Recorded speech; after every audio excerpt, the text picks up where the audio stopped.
洋花似花又唔係花，並唔受人珍惜，係蘇軾刻意寫成咁樣嘅。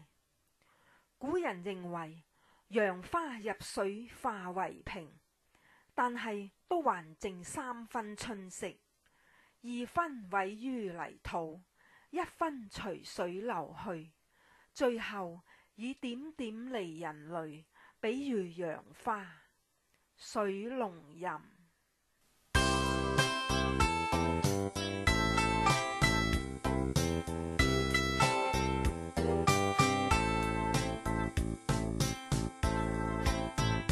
似花還似非花，也無人識從教序，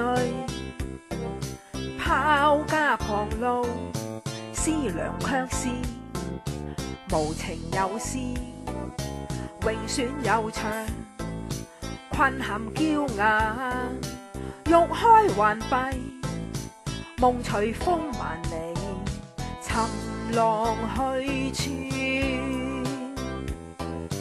又還被鶯呼起，不幸似花飛盡，恨西園落紅蘭絕，曉來雨過，為眾可栽？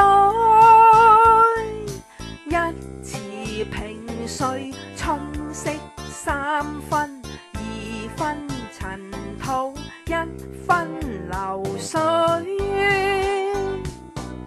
細看來，不是洋花，點點是離人淚。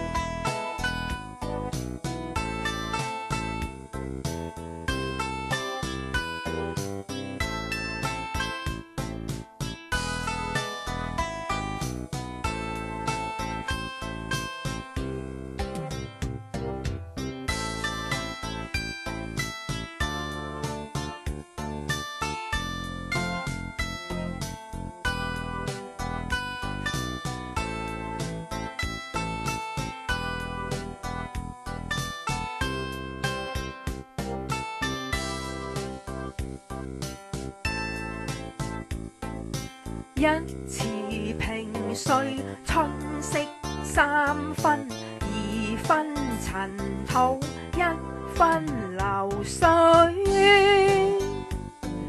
細看來，不是洋花，點點是離人淚。